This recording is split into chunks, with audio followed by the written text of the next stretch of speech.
168e nuit. Sire, le barbier continuant l'histoire de son frère aîné. Commandeur des croyants, poursuivit-il, en parlant toujours au calife Mostansir Billah. Vous saurez que la meunière n'eut pas plutôt pénétré les sentiments de mon frère qu'au lieu de s'en fâcher, elle résolut de s'en divertir. Elle le regarda d'un air riant. Mon frère la regarda de même, mais d'une manière si plaisante que la meunière referma la fenêtre au plus vite, de peur de faire un éclat de rire qui fit connaître à mon frère qu'elle le trouvait ridicule. L'innocent Bacbouc interpréta cette action à son avantage et ne manqua pas de se flatter qu'on l'avait vu avec plaisir. La meunière prit donc la résolution de se réjouir de mon frère. Elle avait une pièce d'une assez belle étoffe, dont il y avait déjà longtemps qu'elle voulait se faire un habit. Elle l'enveloppa dans un beau mouchoir de broderie de soie et la lui envoya par une jeune esclave qu'elle avait. L'esclave, bien instruite, vint à la boutique du tailleur. « Ma maîtresse vous salue, lui dit-elle, et vous prie de lui faire un habit de la pièce d'étoffe que je vous apporte, sur le modèle de celui qu'elle vous envoie en même temps. Elle change souvent d'habit, et c'est une pratique dont vous serez très content. » Mon frère ne douta plus que la meunière ne fût amoureuse de lui.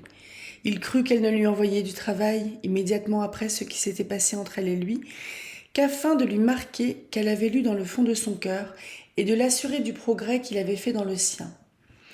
Prévenu de cette bonne opinion, il chargea l'esclave de dire à sa maîtresse qu'il allait tout quitter pour elle et que l'habit serait prêt pour le lendemain matin. En effet, il y travailla avec tant de diligence qu'il l'acheva le même jour. Le lendemain, la jeune esclave vint voir si l'habit était fait. Bacbouc le lui donna bien plié en lui disant « J'ai trop d'intérêt de contenter votre maîtresse pour avoir négligé son habit. Je veux l'engager par ma diligence à ne se servir désormais que de moi. » La jeune esclave fit quelques pas pour s'en aller. Puis, se retournant, elle dit tout bas à mon frère « À propos, j'oubliais de m'acquitter d'une commission qu'on m'a donnée. Ma maîtresse m'a chargée de vous faire ses compliments et de vous demander comment vous avez passé la nuit. Pour elle, la pauvre femme, elle vous aime si fort qu'elle n'en a pas dormi. » « Dites-lui, répondit avec transport mon benêt de frère, que j'ai pour elle une passion si violente qu'il y a 4 nuits que je n'ai fermé l'œil. » Après ce compliment de la part de la meunière, il crut devoir se flatter qu'elle ne le laisserait pas languir dans l'attente de ses faveurs. Il n'y avait pas un quart d'heure que l'esclave avait quitté mon frère lorsqu'il la vit revenir avec une pièce de satin. « Ma maîtresse, lui dit-elle, est très satisfaite de son habit. Il lui va le mieux du monde, mais comme il est très beau et qu'elle ne veut le porter qu'avec un caleçon neuf, elle vous prie de lui en faire un au plus tôt de cette pièce de satin. »« Cela suffit, répondit Bacbouc. Il sera fait aujourd'hui, avant que je sorte de ma boutique. Vous n'avez qu'à le venir prendre sur la fin du jour. » La meunière se montra souvent à sa fenêtre et prodigua ses charmes à mon frère pour lui donner du courage. Il faisait beau le voir travailler. Le caleçon fut bientôt fait. L'esclave le vint prendre, mais elle n'apporta ni l'argent qu'il avait déboursé pour les accompagnements de l'habit et du caleçon, ni de quoi lui payer la façon de l'un et de l'autre. Cependant, ce malheureux amant qu'on amusait et qui ne s'en apercevait pas, n'avait rien mangé de tout ce jour-là et fut obligé d'emprunter quelques pièces de monnaie pour acheter de quoi souper. Le jour suivant, dès qu'il fut arrivé à sa boutique, la jeune esclave vint lui dire que le meunier souhaitait de lui parler. « Ma maîtresse, ajouta-t-elle, lui a dit tant de bien de vous, en lui montrant votre ouvrage, qu'il veut aussi que vous travailliez pour lui. Elle l'a fait exprès, afin que la liaison qu'elle veut former entre lui et vous serve à faire réussir ce que vous désirez également l'un et l'autre. » Mon frère se laissa persuader et alla au moulin avec l'esclave. Le meunier le reçut fort bien et lui présentant une pièce de toile. « J'ai besoin de chemise, lui dit-il. Voilà de la toile. Je voudrais bien que vous m'en fissiez 20. S'il y a du reste, vous me le rendrez. » Scheherazade, frappée tout à coup de la clarté du jour qui commençait à éclairer l'appartement du Schahriar, se tut en achevant ces dernières paroles. La nuit suivante, elle poursuivit ainsi l'histoire de Bacbouc. 169e nuit. Mon frère, continua le barbier, eut du travail pour 5 ou 6 jours à faire 20 chemises pour le meunier. qui lui donna ensuite une autre pièce de toile pour en faire autant de caleçons. Lorsqu'ils furent achevés, Bacbouc les porta au meunier, qui lui demanda ce qu'il lui fallait pour sa peine. Sur quoi mon frère dit qu'il se contenterait de 20 drachmes d'argent. Le meunier appela aussitôt la jeune esclave et lui dit d'apporter le trébuchet pour voir si la monnaie qu'il allait donner était de poids. L'esclave qui avait le mot regarda mon frère en colère pour lui marquer qu'il allait tout gâter s'il recevait de l'argent. Il se le tint pour dit. Il refusa d'en prendre, quoiqu'il en eût besoin et qu'il en eût emprunté pour acheter le fil dont il avait cousu les chemises et les caleçons. Au sortir de chez le meunier, il vint me prier de lui prêter de quoi vivre, en me disant qu'on ne le payait pas. Je lui donnai quelques pièces de monnaie que j'avais dans ma bourse, et cela le fit subsister durant quelques jours. Il est vrai qu'il ne vivait que de bouillie, et encore n'en mangeait-il pas tout son sou. Un jour, il entra chez le meunier qui était occupé à faire aller son moulin, et qui, croyant qu'il venait demander de l'argent, lui en offrit. Mais la jeune esclave qui était présente lui fit encore un signe qui l'empêcha d'en accepter, et le fit répondre au meunier qu'il ne venait pas pour cela, mais seulement pour s'informer de sa santé. Le meunier l'en remercia et lui donna une robe de dessus à faire. Bacbouc la lui rapporta le lendemain. Le meunier tira sa bourse. La jeune esclave ne fit en ce moment que regarder mon frère. « Voisin, dit-il au meunier, rien ne presse. Nous compterons une autre fois. » Ainsi, cette pauvre dupe se retira dans sa boutique avec 3 grandes maladies, c'est-à-dire l'amour, la faim et la pauvreté. La meunière était avare et méchante. Elle ne se contenta pas d'avoir frustré mon frère de tout ce qui lui était dû. Elle excita son mari à tirer vengeance de l'amour qu'il avait pour elle, et voici comment ils s'y prirent. Le meunier invita Bacbouc un soir à souper, et après l'avoir assez mal régalé, il lui dit « Frère, il est trop tard pour vous retirer chez vous, demeurez ici. » En parlant de cette sorte, il le mena dans un endroit où il y avait un lit. Il le laissa là, et se retira avec sa femme dans le lieu où ils avaient coutume de coucher. Au milieu de la nuit, le meunier vint trouver mon frère. « Voisin, lui dit-il, dormez-vous ? Ma mule est malade, et j'ai bien du blé à moudre. Vous me feriez beaucoup de plaisir si vous vouliez tourner le moulin à sa place. » Bacbouc, pour lui marquer qu'il était homme de bonne volonté, lui répondit qu'il était prêt à lui rendre ce service, qu'on n'avait seulement qu'à lui montrer comment il fallait faire. Alors le meunier l'attacha par le milieu du corps, de même qu'une mule, pour faire tourner le moulin, et lui donnant ensuite un grand coup de fouet sur les reins. « Marchez, voisin, lui dit-il. « Hé, pourquoi me frappez-vous » lui dit mon frère. « C'est pour vous encourager, répondit le meunier, car sans cela, ma mule ne marche pas. » Bacbouc fut étonné de ce traitement. Néanmoins, il n'osa s'en plaindre. Quand il eut fait 5 ou 6 tours, il voulut se reposer. Mais le meunier lui donna une 12aine de coups de fouet bien appliqués en lui disant « Courage, voisin, ne vous arrêtez pas, je vous en prie. Il faut marcher sans prendre haleine, autrement vous gâteriez ma farine. » Scheherazade cessa de parler en cet endroit, parce qu'elle vit qu'il était jour. Le lendemain, elle reprit son discours de cette sorte. 170e nuit. Le meunier obligea mon frère à tourner ainsi le moulin pendant le reste de la nuit, continua le barbier. À la pointe du jour, il le laissa sans le détacher et se retira à la chambre de sa femme. Bacbouc demeura quelque temps dans cet état. À la fin, la jeune esclave vint, qui le détacha. « Ah, que nous vous avons plaint, ma bonne maîtresse et moi !» s'écria la perfide. « Nous n'avons pris aucune part au mauvais tour que son mari vous a joué. » Le malheureux Bacbouc ne lui répondit rien, tant il était fatigué et moulu de coups. Mais il regagna sa maison en prenant la ferme résolution de ne plus songer à la meunière. Le récit de cette histoire, poursuivit le barbier, fit rire le calife. « Allez, me dit-il, retournez chez vous.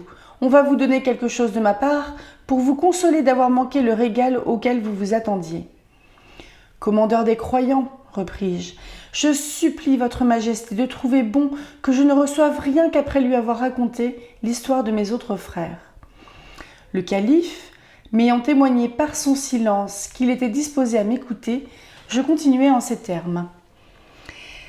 Histoire du second frère du barbier. Mon second frère, qui s'appelait Bakbarah le Brèche-Dents, marchant un jour par la ville, rencontra une vieille dans une rue écartée. Elle l'aborda.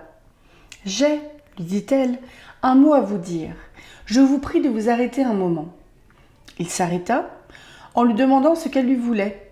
« Si vous avez le temps de venir avec moi, reprit-elle, je vous mènerai dans un palais magnifique où vous verrez une dame plus belle que le jour. Elle vous recevra avec beaucoup de plaisir et vous présentera la collation avec d'excellents vins. Il n'est pas besoin de vous en dire davantage. »« Ce que vous me dites est-il bien vrai ?» répliqua mon frère. « Je ne suis pas une menteuse, repartit la vieille. Je ne vous propose rien qui ne soit véritable, mais écoutez ce que j'exige de vous. Il faut que vous soyez sage, que vous parliez peu et que vous ayez une complaisance infinie. » Bakbarah ayant accepté la condition, elle marcha devant et il la suivit. Ils arrivèrent à la porte d'un grand palais où il y avait beaucoup d'officiers et de domestiques. Quelques-uns voulurent arrêter mon frère, mais la vieille ne leur eut pas plutôt parlé qu'ils le laissèrent passer. Alors, elle se retourna vers mon frère et lui dit « Souvenez-vous au moins que la jeune dame chez qui je vous amène aime la douceur et la retenue. Elle ne veut pas qu'on la contredise. Si vous la contentez en cela, vous pouvez compter que vous obtiendrez d'elle ce que vous voudrez. » Bakbarah la remercia de cet avis et promit d'en profiter. Elle le fit entrer dans un bel appartement. C'était un grand bâtiment en carré qui répondait à la magnificence du palais. Une galerie régnait alentour et l'on voyait au milieu un très beau jardin. La vieille le fit asseoir sur un sofa bien garni et lui dit d'attendre un moment, qu'elle allait avertir de son arrivée la jeune dame. Mon frère, qui n'était jamais entré dans un lieu si superbe, se mit à considérer toutes les beautés qui s'offraient à sa vue. Et jugeant de sa bonne fortune par la magnificence qu'il voyait, il avait de la peine à contenir sa joie. Il entendit bientôt un grand bruit, qui était causé par une troupe d'esclaves enjouis, qui vinrent à lui en faisant des éclats de rire. Et il aperçut au milieu d'elle une jeune dame d'une beauté extraordinaire, qui se faisait aisément reconnaître pour leur maîtresse par les égards qu'on avait pour elle. Bakbarah, qui s'était attendu à un entretien particulier avec la dame, fut extrêmement surpris de la voir arriver en si bonne compagnie. Cependant, les esclaves prirent un air sérieux en s'approchant de lui. Et lorsque la jeune dame fut près du sofa, mon frère, qui s'était levé, lui fit une profonde révérence. Elle prit la place d'honneur.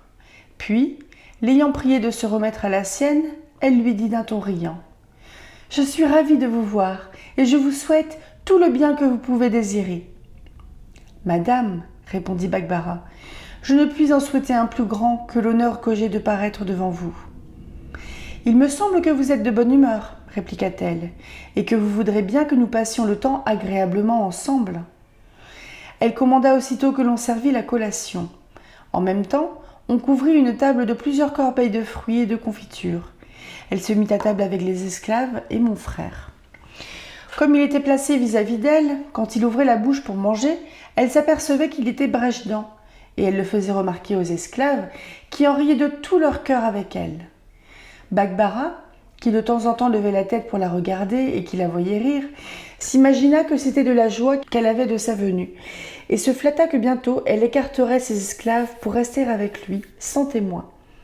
Elle jugea bien qu'il avait cette pensée, et prenant plaisir à l'entretenir dans une erreur si agréable, elle lui dit des douceurs et lui présenta de sa propre main de tout ce qu'il y avait de meilleur. La collation achevée, on se leva de table. 10 esclaves prirent des instruments et commencèrent à jouer et à chanter. D'autres se mirent à danser. Mon frère, pour faire l'agréable, dansa aussi, et la jeune dame même s'en mêla. Après qu'on eut dansé quelque temps, on s'assit pour prendre haleine. La jeune dame se fit donner un verre de vin et regarda mon frère en souriant pour lui marquer qu'elle allait boire à sa santé. Il se leva et demeura debout pendant qu'elle but. Lorsqu'elle eut bu, au lieu de rendre le verre, elle le fit remplir et le présenta à mon frère, afin qu'il lui fît raison. Scheherazade voulait poursuivre son récit, mais remarquant qu'il était jour, elle cessa de parler. La nuit suivante, elle reprit la parole et dit au sultan des Indes « 171e nuit. Sire, le barbier continuant l'histoire de Bakbarah. Mon frère, dit-il, prit le verre de la main de la jeune dame en la lui baisant, et but debout en reconnaissance de la faveur qu'elle lui avait faite. Ensuite, la jeune dame le fit asseoir auprès d'elle et commença de le caresser. Elle lui passa la main derrière la tête en lui donnant de temps en temps 2 petits soufflets. Ravi de ses faveurs, il s'estimait le plus heureux homme du monde. Il était tenté de badiner aussi avec cette charmante personne, mais il n'osait prendre cette liberté devant tant d'esclaves qui avaient les yeux sur lui et qui ne cessaient de rire de ce badinage. La jeune dame continua de lui donner de petits soufflets et à la fin lui en appliqua un si rudement qu'il en fut scandalisé. Il en rougit et se leva pour s'éloigner d'une si rude joueuse. Alors, la vieille qui l'avait amené le regarda d'une manière à lui faire connaître qu'il avait tort et qu'il ne se souvenait pas de l'avis qu'elle lui avait donné d'avoir de la complaisance. Il reconnut sa faute et pour la réparer, il se rapprocha de la jeune dame en feignant qu'il ne s'en était pas éloigné par mauvaise humeur. Elle le tira par le bras, le fit encore asseoir près d'elle et continua de lui faire 1000 caresses malicieuses. Ses esclaves, qui ne cherchaient qu'à la divertir, se mirent de la partie. L'une donnait au pauvre Bacbouc des nasardes de toute sa force, l'autre lui tirait les oreilles à les lui arracher, et d'autres, enfin, lui appliquaient des soufflets qui passaient la raillerie. Mon frère souffrait tout cela avec une patience admirable.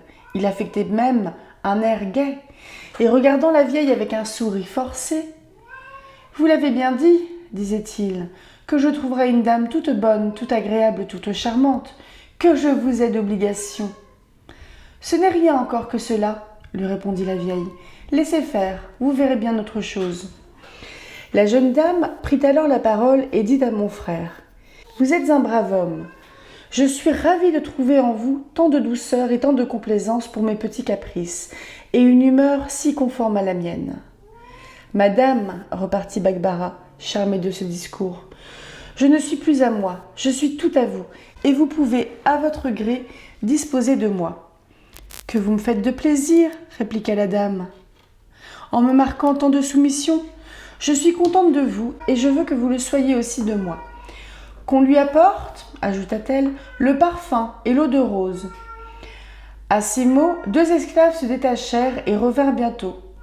L'une avec une cassolette d'argent où il y avait du bois d'aloès le plus exquis dont elle le parfuma, et l'autre avec de l'eau de rose qu'elle lui jeta au visage et dans les mains.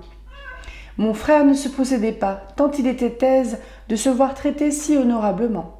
Après cette cérémonie, la jeune dame commanda aux esclaves qui avaient déjà joué des instruments et chanté de recommencer leur concert.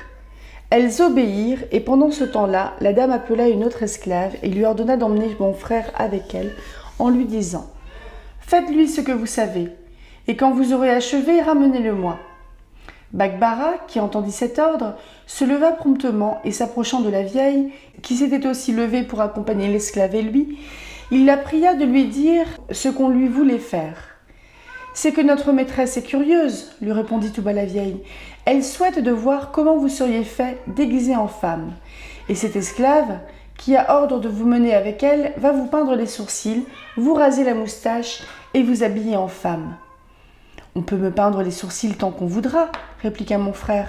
J'y consens, parce que je pourrai me laver ensuite. Mais pour me faire raser, vous voyez bien que je ne le dois pas souffrir. Comment oserais-je paraître après cela sans moustache ? Gardez-vous de vous opposer à ce que l'on exige de vous, reprit la vieille. Vous gâteriez vos affaires, qui vont le mieux du monde. On vous aime, on veut vous rendre heureux. Faut-il, pour une vilaine moustache, renoncer aux plus délicieuses faveurs qu'un homme puisse obtenir ? Bakbarah se rendit aux raisons de la vieille et sans dire un seul mot, il se laissa conduire par l'esclave dans une chambre où on lui peignit les sourcils de rouge, on lui rasa la moustache et l'on se mit en devoir de lui raser aussi la barbe. La docilité de mon frère ne put aller jusque-là. « Oh, pour ce qui est de ma barbe, s'écria-t-il, je ne souffrirai point absolument qu'on me la coupe. » L'esclave lui représenta qu'il était inutile de lui avoir ôté sa moustache s'il ne voulait pas consentir qu'on lui rasât la barbe, qu'un visage barbu ne convenait pas avec un habillement de femme, et qu'elle s'étonnait qu'un homme qui était sur le point de posséder la plus belle personne de Bagdad fît quelque attention à sa barbe. La vieille ajouta au discours de l'esclave de nouvelles raisons. Elle menaça mon frère de la disgrâce de la jeune dame, enfin, elle lui dit tant de choses qu'il se laissa faire tout ce qu'on voulut. Lorsqu'il fut habillé en femme, on le ramena devant la jeune dame, qui se prit si fort à rire en le voyant qu'elle se renversa sur le sofa où elle était assise. Les esclaves en firent autant en frappant des mains, si bien que mon frère demeura fort embarrassé de sa contenance. La jeune dame se leva, et sans cesser de rire, lui dit « Après la complaisance que vous avez eue pour moi, j'aurais tort de ne pas vous aimer de tout mon cœur, mais il faut que vous fassiez encore une chose, pour l'amour de moi, c'est de danser comme vous voilà. » Il obéit, et la jeune dame et ses esclaves dansèrent avec lui en riant comme des folles. Après qu'ils eurent dansé quelque temps, elles se jetèrent toutes sur le misérable et lui donnèrent tant de soufflets, tant de coups de poing et de coups de pied qu'il en tomba par terre presque hors de lui-même. La vieille lui aida à se relever pour ne pas lui donner le temps de se fâcher du mauvais traitement qu'on venait de lui faire. « Consolez-vous, lui dit-elle à l'oreille, vous êtes enfin arrivé au bout des souffrances et vous allez en recevoir le prix. » Le jour, qui paraissait déjà, imposa silence à la sultane Scheherazade. Elle poursuivit ainsi la nuit suivante. 172e nuit. La vieille, dit le barbier, continua de parler à Bakbarah. « Il ne vous reste plus, ajouta-t-elle, qu'une seule chose à faire, et ce n'est qu'une bagatelle. Vous saurez que ma maîtresse a coutume, lorsqu'elle a un peu bu comme aujourd'hui, de ne pas se laisser approcher par ceux qu'elle aime, qu'ils ne soient nus en chemise. Quand ils sont en cet état, elle prend un peu d'avantage et se met à courir devant eux par la galerie et de chambre en chambre, jusqu'à ce qu'ils l'aient attrapée. C'est encore une de ces bizarreries. Quelque avantage qu'elle puisse prendre, léger et dispos comme vous êtes, vous aurez bientôt mis la main sur elle. Mettez-vous donc vite en chemise, déshabillez-vous sans faire de façon. » Mon bon frère en avait trop fait pour reculer. Il se déshabilla, et cependant la jeune femme se fit ôter sa robe et demeura en jupon pour courir plus légèrement. Lorsqu'ils furent tous deux en état de commencer la course, la jeune dame prit un avantage d'environ 20 pas et se mit à courir d'une vitesse surprenante. Mon frère la suivit de toute sa force, non sans exciter les ris de toutes les esclaves qui frappaient des mains. La jeune dame, au lieu de perdre quelque chose de l'avantage qu'elle avait pris d'abord, en gagnait encore sur mon frère. Elle lui fit faire 2 ou 3 tours de galerie, et puis enfila une longue allée obscure où elle se sauva par un détour qui lui était connu. Bakbarah, qui la suivait toujours, l'ayant perdue de vue dans l'allée, fut obligé de courir moins vite à cause de l'obscurité. Il aperçut enfin une lumière, vers laquelle, ayant repris sa course, il sortit par une porte, qui fut fermée sur lui aussitôt. Imaginez-vous s'il eut lieu d'être surpris de se trouver au milieu d'une rue de corroyeurs. Ils ne le furent pas moins de le voir en chemise, les yeux peints de rouge, sans barbe et sans moustache. Ils commencèrent à frapper des mains, à le huer, et quelques-uns coururent après lui et lui cinglèrent les fesses avec des pots. Ils l'arrêtèrent même, le mirent sur un âne qu'ils rencontrèrent par hasard, et le promenèrent par la ville, exposé à la risée de toute la populace. Pour comble de malheur, en passant devant la maison du juge de police, ce magistrat voulut savoir la cause de ce tumulte.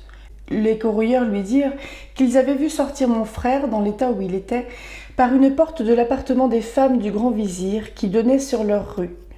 Là-dessus, le juge fit donner au malheureux Bakbarah 100 coups de bâton sur la plante des pieds et le fit conduire hors de la ville avec défense d'y rentrer jamais. « Voilà, commandeur des croyants, dis-je au calife, moi ton sœur Billah, l'aventure de mon second frère que je voulais raconter à votre majesté.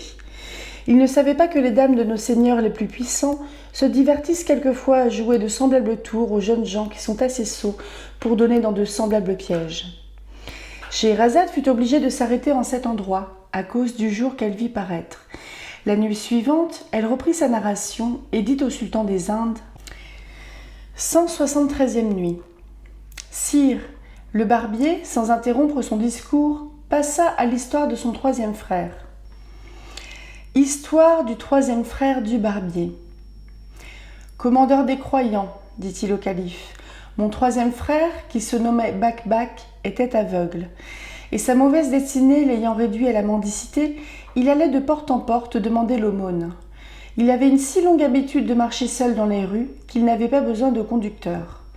Il avait coutume de frapper aux portes et de ne pas répondre qu'on ne lui eût ouvert. Un jour, il frappa à la porte d'une maison. Le maître du logis, qui était seul, s'écria « Qui est là ?» Mon frère ne répondit rien à ces paroles et frappa une seconde fois. Le maître de la maison eut beau demander encore qui était à sa porte, personne ne lui répondit. Il descend, ouvre et demande à mon frère ce qu'il veut. « Que vous me donniez quelque chose, pour l'amour de Dieu, lui dit Bac-Bac. « Vous êtes aveugle, ce me semble, reprit le maître de la maison. « Hélas, oui, repartit mon frère. « Tendez la main, lui dit le maître. Mon frère la lui présenta, croyant recevoir l'aumône, mais le maître la lui prit seulement pour l'aider à monter jusqu'à sa chambre. Bac-Bac s'imagina que c'était pour le faire manger avec lui, comme cela lui arrivait ailleurs assez souvent. Quand ils furent tous deux dans la chambre, le maître lui quitta la main, se mit à sa place et lui demanda de nouveau ce qu'il souhaitait. « Je vous l'ai déjà dit, lui répondit Bac-Bac, que je vous demandais quelque chose pour l'amour de Dieu. »« Bon aveugle, répliqua le maître, tout ce que je puis faire pour vous, c'est de souhaiter que Dieu vous rende la vue. »« Vous pouviez bien me dire cela à la porte, reprit mon frère, et m'épargner la peine de monter. »« Et pourquoi, innocent que vous êtes, ne répondez-vous pas dès la première fois lorsque vous frappez, et qu'on vous demande qui est là, d'où provient que vous donnez la peine aux gens de vous aller ouvrir quand on vous parle ? » « Que voulez-vous donc faire de moi ? Dit mon frère. « Je vous le répète encore, répondit le maître, je n'ai rien à vous donner. »« Aidez-moi donc à descendre, comme vous m'avez aidé à monter, répliqua Bac-Bac. « L'escalier est devant vous, repartit le maître. Descendez seul, si vous voulez. » Mon frère se mit à descendre, mais le pied venant à lui manquer au milieu de l'escalier, il se fit bien du mal aux reins et à la tête en glissant jusqu'au bas. Il se releva avec assez de peine et sortit en se plaignant et en murmurant contre le maître de la maison, qui ne fit que rire de sa chute. Comme il sortait du logis, deux aveugles de ses camarades qui passaient le reconnurent à sa voix. Ils s'arrêtèrent pour lui demander ce qu'il avait. Il leur conta ce qui lui était arrivé. Et après avoir dit que de toute la journée il n'avait rien reçu, « Je vous conjure, ajouta-t-il, de m'accompagner jusque chez moi, afin que je prenne devant vous quelque chose de l'argent que nous avons tous trois en commun, pour m'acheter de quoi souper. » Les deux aveugles y consentirent, il les mena chez lui. Il faut remarquer que le maître de la maison où mon frère avait été si maltraité était un voleur, homme naturellement adroit et malicieux. Il entendit par sa fenêtre ce que Bac-Bac avait dit à ses camarades. C'est pourquoi il descendit, les suivit et entra avec eux dans une méchante maison où logeait mon frère. Les aveugles s'étant assis, Bac-Bac dit « Frère, il faut, s'il vous plaît, fermer la porte et prendre garde s'il n'y a pas ici quelque étranger avec nous. » À ces paroles, le voleur fut fort embarrassé, mais apercevant une corde qui se trouva par hasard attachée au plancher, il s'y prit et se soutint en l'air, pendant que les aveugles fermèrent la porte et firent le tour de la chambre en tâtant partout avec leurs bâtons. Lorsque cela fut fait et qu'ils eurent repris leur place, il quitta la corde et alla s'asseoir doucement près de mon frère, qui, se croyant seul avec les aveugles, leur dit « Frères, comme vous m'avez fait dépositaire de l'argent que nous recevons depuis longtemps tous trois, je veux vous faire voir que je ne suis pas indigne de la confiance que vous avez en moi. La dernière fois que nous comptâmes, vous savez que nous avions 10 000 drachmes et que nous les mîmes en 10 sacs. Je vais vous montrer que je n'y ai pas touché. » En disant cela, il mit la main à côté de lui sous de vieilles hardes, tira les sacs l'un après l'autre et les donnant à ses camarades. « Les voilà, poursuivit-il. Vous pouvez juger par leur pesanteur qu'ils sont encore en leur entier, ou bien nous allons les compter si vous souhaitez. » Ses camarades lui ayant répondu qu'il se fiait bien à lui, il ouvrit un des sacs et en tira 10 drachmes. Les deux autres aveugles en tirèrent chacun autant. Mon frère remit ensuite les 10 sacs à leur place, après quoi un des aveugles lui dit qu'il n'était pas besoin qu'il dépensât rien ce jour-là pour son souper, qu'il avait assez de provisions pour eux trois par la charité des bonnes gens. En même temps, il tira de son bissac du pain, du fromage et quelques fruits, mit tout cela sur une table, et puis ils commencèrent à manger. Le voleur, qui était à la droite de mon frère, choisissait ce qu'il y avait de meilleur et mangeait avec eux. Mais les quelques précautions qu'il put prendre pour ne pas faire de bruit, Bac-Bac l'entendit mâcher et s'écria aussitôt « Nous sommes perdus, il y a un étranger avec nous !» En parlant de la sorte, il étendit la main et saisit le voleur par le bras. Il se jeta sur lui en criant « Au voleur !» et en lui donnant de grands coups de poing. Les autres aveugles se mirent à crier aussi et à frapper le voleur, qui de son côté se défendit le mieux qu'il put. Comme il était fort et vigoureux, et qu'il avait l'avantage de voir où il adressait ses coups, il en portait de furieux, tantôt à l'un, tantôt à l'autre, quand il pouvait en avoir la liberté. Et il criait au voleur encore plus fort que ses ennemis. Les voisins accoururent bientôt au bruit, enfoncèrent la porte et eurent bien de la peine à séparer les combattants. Mais enfin, en étant venus à bout, ils leur demandèrent le sujet de leurs différends. « Seigneur, s'écria mon frère qui n'avait pas quitté le voleur, cet homme que je tiens est un voleur qui est entré ici avec nous pour nous enlever le peu d'argent que nous avons. » Le voleur, qui avait fermé les yeux d'abord qu'il avait vu paraître les voisins, feignit d'être aveugle et dit alors « Seigneur, c'est un menteur. Je vous jure par le nom de Dieu et par la vie du calife que je suis leur associé et qu'ils refusent de me donner ma part légitime. Ils se sont tous trois mis contre moi et je demande justice. » Les voisins ne voulurent pas se mêler de leur contestation et les menèrent tous quatre au juge de police. Quand ils furent devant ce magistrat, le voleur, sans attendre qu'on l'interrogeât, dit en contrefaisant toujours l'aveugle « Seigneur, puisque vous êtes commis pour administrer la justice de la part du calife, dont Dieu veuille faire prospérer la puissance, je vous déclarerai que nous sommes également criminels, mes 3 camarades et moi. Et comme nous nous sommes engagés par serment à ne rien avouer que sous la bastonnade, si vous voulez savoir notre crime, vous n'avez qu'à commander qu'on nous la donne et qu'on commence par moi. » Mon frère voulut parler, mais on lui imposa silence. On mit le voleur sous le bâton. À ces mots, Scheherazade, remarquant qu'il était jour, interrompit sa narration. Elle en reprit ainsi la suite le lendemain. 174e nuit. On mit donc le voleur sous le bâton, dit le barbier, et il eut la constance de s'en laisser donner jusqu'à 20 ou 30 coups. Mais faisant semblant de se laisser vaincre par la douleur, il ouvrit un œil premièrement, et bientôt après, il ouvrit l'autre en criant miséricorde, et en suppliant le juge de police de faire cesser les coups.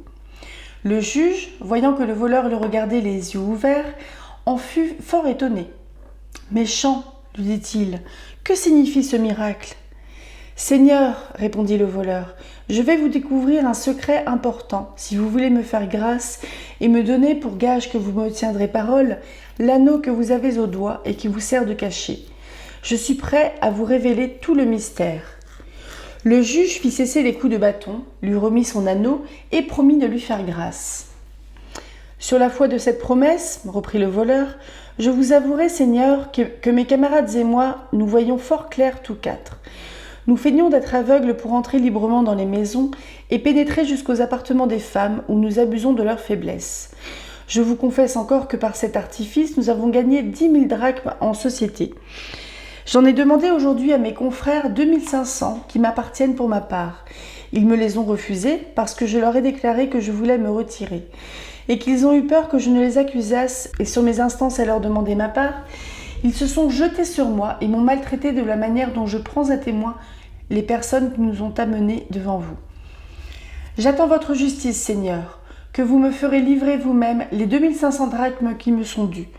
Si vous voulez que mes camarades confessent la vérité de ce que j'avance, faites-leur donner 3 fois autant de coups de bâton que j'en ai reçus.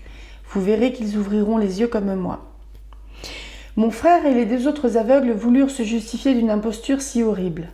Mais le juge ne daigna pas les écouter. « Scélérats, leur dit-il, c'est donc ainsi que vous contrefaites les aveugles ? Que vous trompez les gens sous prétexte d'exciter leur charité et que vous commettez de si méchantes actions ? C'est une imposture, s'écria mon frère. Il est faux qu'aucun de nous voie clair. Nous en prenons Dieu à témoin. Tout ce que put dire mon frère fut inutile. Ses camarades et lui reçurent chacun 200 coups de bâton. Le juge attendait toujours qu'ils ouvrissent les yeux et attribuait à une grande obstination ce qui n'était que l'effet d'une impuissance absolue. Pendant ce temps-là, le voleur disait aux aveugles « Pauvres gens que vous êtes, ouvrez les yeux et n'attendez pas qu'on vous fasse mourir sous le bâton. » Puis s'adressant au juge de police « Seigneur, lui dit-il, je vois bien qu'ils pousseront leur malice jusqu'au bout et que jamais ils n'ouvriront les yeux. Ils veulent, sans doute, éviter la honte qu'ils auraient de lire leur condamnation dans les regards de ceux qui les verraient. Il vaut mieux leur faire grâce et envoyer quelqu'un avec moi prendre les 10 000 drachmes qu'ils ont cachés. » Le juge n'eut garde d'y manquer. Il fit accompagner le voleur par un de ses gens qui lui apporta les 10 sacs. Il fit compter 2500 drachmes au voleur et retint le reste pour lui. À l'égard de mon frère et de ses compagnons, il en eut pitié et se contenta de les bannir. Je n'eus pas plutôt appris ce qui était arrivé à mon frère que je courus après lui. Il me raconta son malheur et je le ramenai secrètement dans la ville. J'aurais bien pu le justifier auprès du juge de police et faire punir le voleur comme il le méritait, mais je n'osais l'entreprendre, de peur de m'attirer à moi-même quelque mauvaise affaire. Ce fut ainsi que j'achevai la triste histoire de mon bon frère l'aveugle. Le calife n'en rit pas moins que de celle qu'il avait déjà entendue. Il ordonna de nouveau qu'on me donnât quelque chose, mais sans attendre qu'on exécutât cet ordre, je commençai l'histoire de mon 4e frère. Histoire du 4e frère du barbier.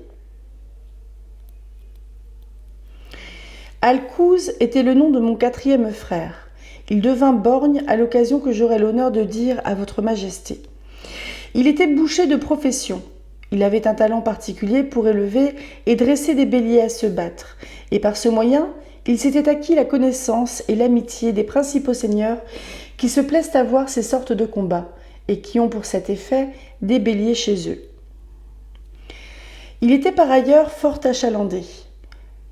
Il avait toujours dans sa boutique la plus belle viande qu'il y eût à la boucherie, parce qu'il était fort riche et qu'il n'épargnait rien pour avoir la meilleure.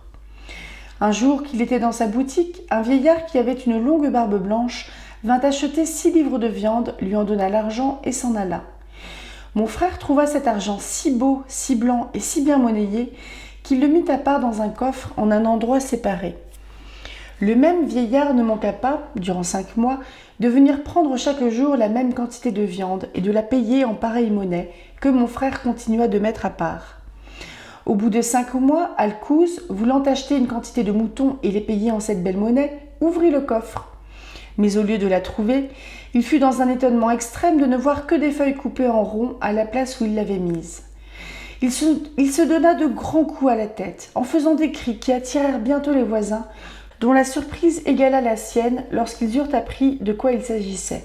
« Plût à Dieu !» s'écria mon frère en pleurant, « que ce traître de vieillard arrivât présentement avec son air hypocrite. » Il n'eut pas plutôt achevé ces paroles qu'il le vit venir de loin. Il courut au-devant de lui avec précipitation et mettant la main sur lui. « Musulman !» s'écria-t-il de toute sa force. « À l'aide ! Écoutez la friponnerie que ce méchant homme m'a faite. » En même temps, il raconta à une assez grande foule de peuple qui s'était assemblée autour de lui ce qu'il avait conté à ses voisins. Lorsqu'il eut achevé, le vieillard, sans s'émouvoir, lui dit froidement « Vous feriez fort bien de me laisser aller et de réparer par cette action l'affront que vous me faites devant tant de monde, de crainte que je ne vous en fasse un plus sanglant dont je serais fâché. »« Hé, qu'avez-vous à dire contre moi ?» lui répondit mon frère. « Je suis un honnête homme dans ma profession et je ne vous crains pas. »« Vous voulez donc que je le publie ?» reprit le vieillard du même ton. « Sachez, ajouta-t-il en s'adressant au peuple, qu'au lieu de vendre de la chair de mouton comme il le doit, il vend de la chair humaine. »« Vous êtes un imposteur !» lui repartit mon frère. « Non, non, dit alors le vieillard. À l'heure que je vous parle, il y a un homme égorgé et attaché au-dessus de votre boutique, au dehors de votre boutique, comme un mouton. Qu'on y aille et l'on verra si je dis la vérité. » Avant que d'ouvrir le coffre où étaient les feuilles, mon frère avait tué un mouton ce jour-là, l'avait accommodé et exposé hors de sa boutique selon sa coutume. Il protesta que ce que disait le vieillard était faux, mais malgré ses protestations, la populace, crédule, se laissant prévenir contre un homme accusé d'un fait si atroce, voulut en être éclaircie sur le champ. Elle obligea mon frère à lâcher le vieillard, s'assura de lui-même et courut en fureur jusqu'à sa boutique, où elle vit l'homme égorgé et attaché, comme l'accusateur l'avait dit. Car ce vieillard, qui était magicien, avait fasciné les yeux de tout le monde, comme il les avait fascinés à mon frère, pour lui faire prendre pour de bon argent les feuilles qu'il lui avait données. À ce spectacle, un de ceux qui tenaient Alcouz lui dit, en lui appliquant un grand coup de poing, « Comment, méchant homme, c'est donc ainsi que tu nous fais manger de la chair humaine ?» Et le vieillard, qui ne l'avait pas abandonné, lui en déchargea un autre dont il lui creva un œil. Toutes les personnes même qui purent approcher de lui ne l'épargnèrent pas. On ne se contenta pas de le maltraiter, on le conduisit devant le juge de police, à qui l'on présenta le prétendu cadavre, que l'on avait détachés et apportés pour servir de témoins contre l'accusé. « Seigneur, lui dit le vieillard magicien, vous voyez un homme qui est assez barbare pour massacrer les gens et qui vend leur chair pour de la viande de mouton. Le public attend que vous fassiez un châtiment exemplaire. » Le juge de police entendit mon frère avec patience, mais l'argent changé en feuilles lui parut si peu digne de foi qu'il traita mon frère d'imposteur et, s'en rapportant au témoignage de ses yeux, il lui fit donner 500 coups de bâton. Ensuite, l'ayant obligé de lui dire où était son argent, il lui enleva tout ce qu'il avait et le bannit à perpétuité, après l'avoir exposé aux yeux de toute la ville 3 jours de suite, monté sur un chameau. « Mais sire, dit en cet endroit Scheherazade à Schahriar, la clarté du jour que je vois paraître m'impose silence. Elle se tut, et la nuit suivante, elle continua d'entretenir le sultan des Indes en ces termes. 175e nuit. Sire, le barbier poursuivit ainsi l'histoire d'Alcouz. Je n'étais pas à Bagdad, dit-il, lorsqu'une aventure si tragique arriva à mon 4e frère. Il se retira dans un lieu écarté, où il demeura caché jusqu'à ce qu'il fût guéri des coups de bâton dont il avait le dos meurtri, car c'était sur le dos qu'on l'avait frappé. Lorsqu'il fut en état de marcher, il se rendit la nuit, par des chemins détournés, à une ville où il n'était connu de personne, et il y prit un logement dont il ne sortait presque pas. À la fin, ennuyé de vivre toujours enfermé, il alla se promener dans un faubourg où il entendit tout à coup un grand bruit de cavaliers qui venait derrière lui. Il était alors par hasard près de la porte d'une grande maison, et comme après ce qui lui était arrivé, il appréhendait tout, il craignit que ces cavaliers ne le suivissent pour l'arrêter. C'est pourquoi il ouvrit la porte pour se cacher, et après l'avoir refermée, il entra dans une grande cour où il n'eut pas plutôt paru que 2 domestiques vinrent à lui et le prenant au collet.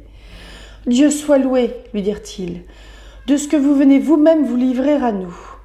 Vous nous avez donné tant de peine ces 3 dernières nuits que nous n'en avons pas dormi, et vous n'avez épargné notre nuit que parce que nous avons su nous garantir de votre mauvais dessein. Vous pouvez bien penser que mon frère fut fort surpris de ce compliment. Bonnes gens, leur dit-il, je ne sais ce que vous me voulez, et vous me prenez sans doute pour un autre. Non, non, répliquèrent-ils, nous n'ignorons pas que vous et vos camarades, vous êtes de francs voleurs. Vous ne vous contentez pas d'avoir dérobé à notre maître tout ce qu'il avait et de l'avoir réduit à la mendicité, vous en voulez encore à sa vie. Voyons un peu si vous n'avez pas le couteau que vous aviez à la main lorsque vous nous poursuiviez hier pendant la nuit. En disant cela, ils le fouillèrent et trouvèrent qu'il avait un couteau sur lui. « Oh oh !» s'écrièrent-ils en le prenant. « Oserez-vous dire encore que vous n'êtes pas un voleur ?»« Eh quoi ?» leur répondit mon frère. « Est-ce qu'on ne peut pas porter un couteau sans être voleur ?»« Écoutez mon histoire, ajouta-t-il. Au lieu d'avoir une mauvaise opinion de moi, vous serez touchés de mes malheurs. » Bien éloignés de l'écouter, ils se jetèrent sur lui, le foulèrent aux pieds, lui arrachèrent son habit et lui déchirèrent sa chemise. Alors, voyant les cicatrices qu'il avait au dos, « Ah, chien !» dirent-ils en redoublant leurs coups. « Tu veux nous faire croire que tu es honnête homme, et ton dos nous fait voir le contraire. » « Hélas !» s'écria mon frère, « il faut que mes péchés soient bien grands, puisque, après avoir déjà été maltraité si injustement, je le suis une seconde fois sans être plus coupable. » Les 2 domestiques ne furent nullement attendris de ses plaintes. Ils le menèrent au juge de police qui lui dit « Par quelle hardiesse es-tu entré chez eux pour les poursuivre, le couteau à la main ?»« Seigneur, répondit le pauvre Alcouz, je suis l'homme du monde le plus innocent, et je suis perdu si vous ne me faites la grâce de m'écouter patiemment. Personne n'est plus digne de compassion que moi. »« Seigneur, interrompit alors un des domestiques, voulez-vous écouter un voleur qui entre dans les maisons pour piller et assassiner les gens ? Si vous refusez de nous croire, vous n'avez qu'à regarder son dos. » En parlant ainsi, il découvrit le dos de mon frère et le fit voir au juge, qui, sans autre information, commanda sur-le-champ qu'on lui donnât 100 coups de nerf de bœuf sur les épaules, et ensuite le fit promener par la ville sur un chameau et crier devant lui « Voilà de quelle manière on châtie ceux qui entrent par force dans les maisons. » Cette promenade achevée, on le mit hors de la ville avec défense d'y rentrer jamais. Quelques personnes qui le rencontrèrent après cette seconde disgrâce m'avertirent du lieu où il était. J'allais l'y trouver et le ramenai à Bagdad secrètement, où je l'assistais de tout mon petit pouvoir. Le calife Mostanseur Billah, poursuivit le barbier, ne rit pas tant de cette histoire que des autres. Il eut la bonté de plaindre le malheureux Alcouz. Il voulut encore me faire donner quelque chose et me renvoyer, mais sans donner le temps d'exécuter son ordre, je repris la parole et lui dis « Mon souverain, seigneur et maître, vous voyez bien que je parle peu. Et puisque votre majesté m'a fait la grâce de m'écouter jusqu'ici, quelle est la bonté de vouloir encore entendre les aventures de mes 2 autres frères? J'espère qu'elles ne vous divertiront pas moins que les précédentes. Vous en pourrez faire une histoire complète qui ne sera pas indigne de votre bibliothèque. J'aurai donc l'honneur de vous dire que mon 5e frère se nommait Al-Nashar. Mais je m'aperçois qu'il est jour, dit en cet endroit Scheherazade. Elle garda le silence et reprit ainsi son discours la nuit suivante.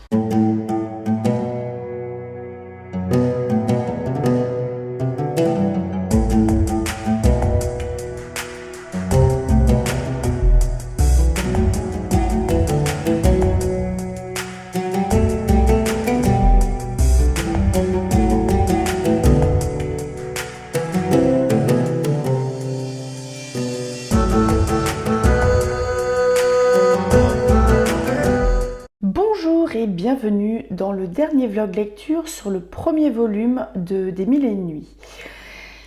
Franchement, j'ai lu pendant quasiment 3 heures et quasiment sans... Bon, j'ai fait des pauses, hein, faut pas rêver. Et j'ai bu du thé puis de l'eau.